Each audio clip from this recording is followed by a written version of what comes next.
My mother and I found ourselves seated in the courtroom, our gazes locked on the figure confined behind the cold steel bars.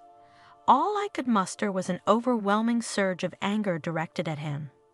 He was a criminal, and everything that awaited him seemed justly deserved. However, my mother sat beside me, her tears flowing in a display of compassion. You see, the monster behind those bars was not just any criminal. He was her husband, my father.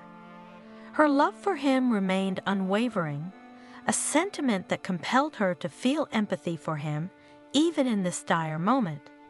Throughout her years of marriage to him, she had been a victim, but I, on the other hand, harbored no sympathy for him. In my eyes, he was deserving of every consequence that loomed ahead.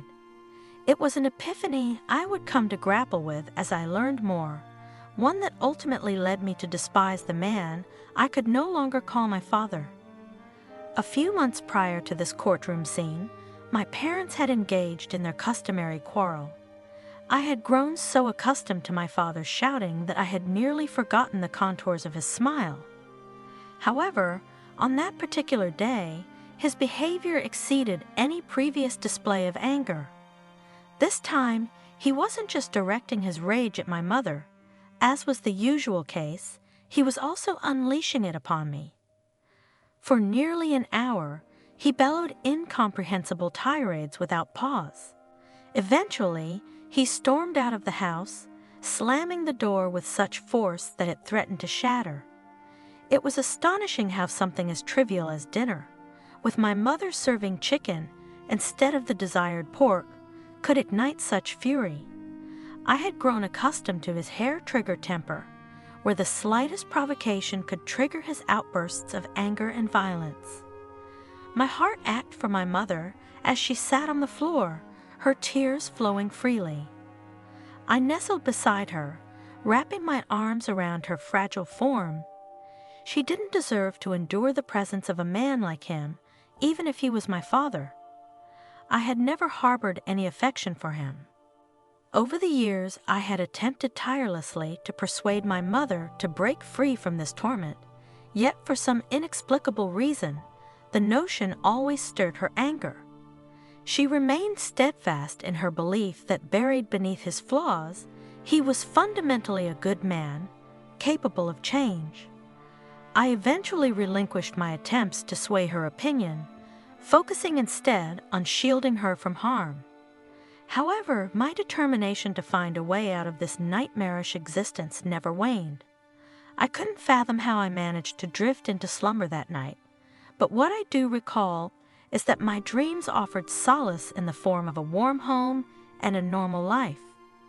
Regrettably, the morning shattered those dreams. I was abruptly roused from my peaceful reverie, confronted by an even more harrowing reality.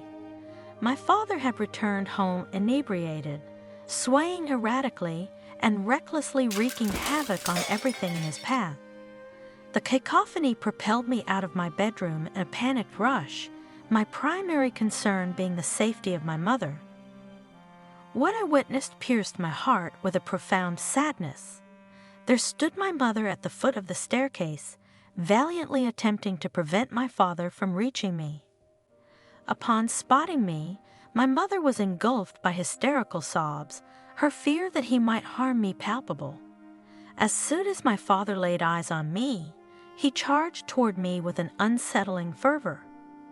His actions left me bewildered, and I couldn't comprehend his intentions.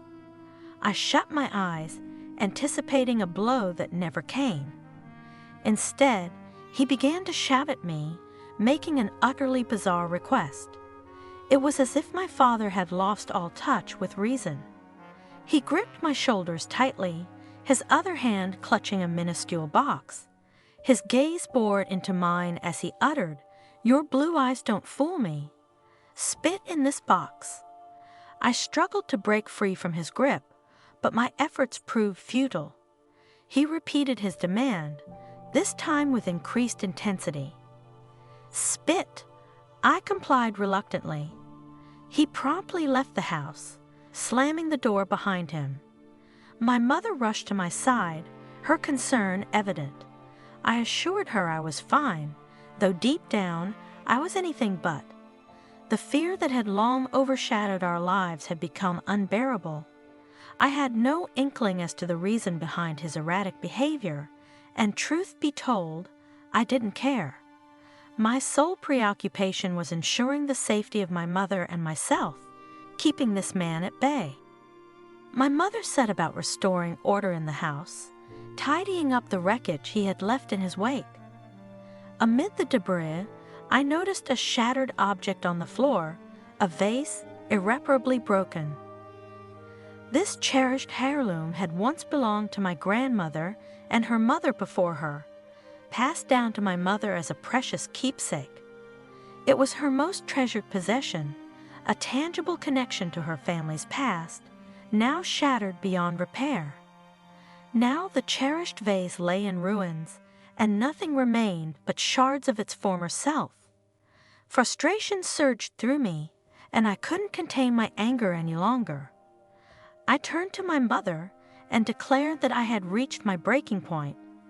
I intended to call the police and reveal everything to ensure he faced the consequences for subjecting both my mother and me to such torment. However, my mother's reaction caught me off guard. She began to tremble, her complexion paling as if all color had drained from her face. She pleaded with me, her tears flowing freely. Then she uttered something that left me utterly astounded. She claimed that if anyone deserved to go to jail, it was her. I was dumbfounded. My mother was, without a doubt, one of the kindest souls one could encounter.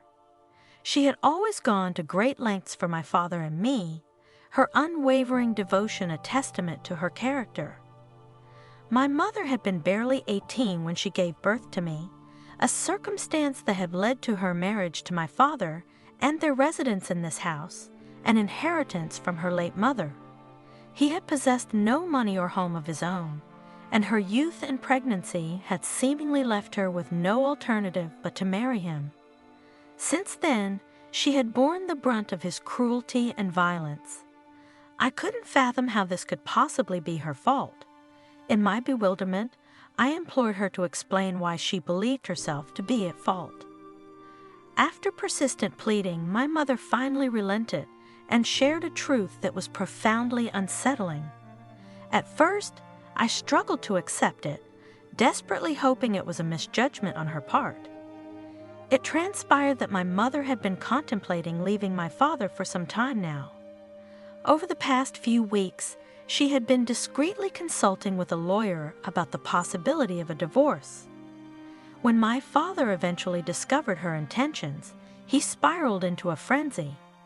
Losing not just his wife, but also his home proved too much for him to bear.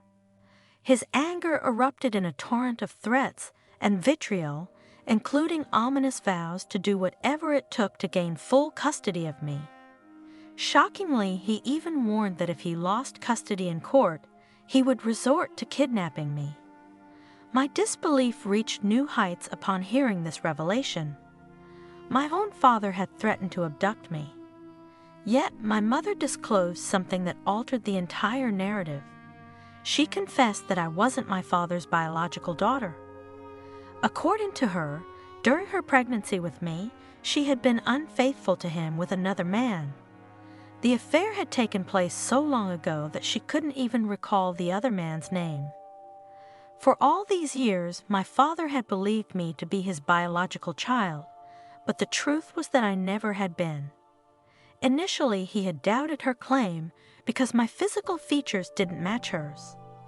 While I had inherited her curly hair, my blue eyes and fair skin closely resembled his own. With this revelation, he stormed out of the house, and his previous insistence on not being deceived by my blue eyes suddenly made sense. I couldn't fathom why my father had demanded that I spit in a box, and my mother admitted she didn't understand his motive either. In theory, I should have been furious with my mother for concealing this truth from me all these years, but an unexpected sense of relief washed over me. The revelation offered a glimmer of hope that I might not be biologically connected to the man who had caused us so much pain. This realization hinted that I might escape the life I had known with him, that he might lose interest in kidnapping me if I were no longer his flesh and blood. Though the enigmatic request continued to weigh on my mind, I made every effort to comfort my mother, to help her regain some semblance of composure. But inside, my own turmoil persisted, fueled by the fear of my father's return. Strangely, that man never reappeared during the following month, not even to retrieve his belongings. In that month of respite, I refrained from pressing my mother about my true parentage. All I desired was for the two of us to be left in peace, to find some semblance of happiness together. I couldn't recall a time in my life when I had experienced such tranquility. However, as all good things come to an end, our peaceful interlude was disrupted one evening while my mother and I shared a meal. A deafening pounding at the door jolted us from our dinner. Our initial thought was that it could be my father, and that notion filled us with dread. We hesitated to open the door, fearing his malicious intentions. I positioned myself behind the kitchen door, clutching a pot as a makeshift weapon, ready to defend myself. My mother stood trembling behind me. After a tense silence, the unseen visitor behind the door retreated into the night. Suddenly, an ominous noise reverberated through the door, shattering the locks and allowing an intruder to burst into our home. My instincts kicked in, and I hoisted the pot, prepared to defend myself, but the face that greeted me wasn't my father's. The shock of discovering who the unexpected visitor was left me dumbfounded. As I opened my eyes, I found a policeman on the ground, clutching his head. The pounding on the door had been executed by the police themselves. With no response, they had resorted to breaking in, a decision that had led to the unfortunate encounter with my makeshift weapon. Their intended purpose for visiting wasn't to retrieve me from my mother and return me to my father, but rather due to a startling revelation. I was a suspect in a murder case. What followed was a narrative so bizarre that it defied belief.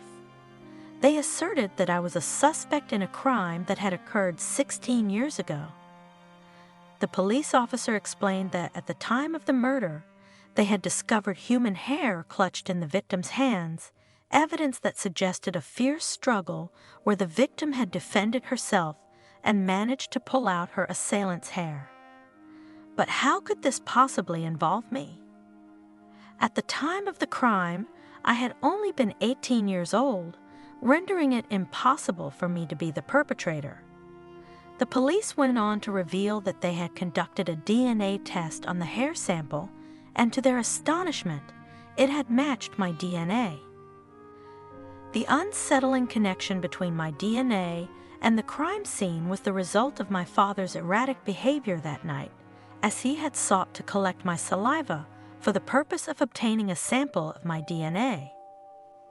My father had obtained my saliva sample to determine if I was truly his daughter, but when the lab results came back, it had matched the DNA of a criminal. My mother and I sat down with the police, who soon realized they had come after the wrong suspect. The startling DNA findings pointed not to me, but to my father as the murderer. The shocking revelation that he was not only a murderer, but also my biological father left me incredulous. My mother broke into tears and confessed that she had always known the truth, but she had fabricated the lie to distance him from us, all in an effort to protect me. The police kept us under surveillance, and 2 weeks later, my father appeared at our doorstep, enraged and intoxicated. He was promptly arrested, and the authorities assured us that we would never have to endure his presence again. Following his arrest, the jury determined not to imprison him for the murder. Throughout all those years, my mother and I had unwittingly shared our lives with a criminal, and neither of us had been aware of the horrifying truth. I forgave my mother for her deception, recognizing that she had lied to shield me from harm. She had long been a victim of this cruelty, enduring it for far too many years. Although he was my biological father, I could never view that monstrous man as my dad again.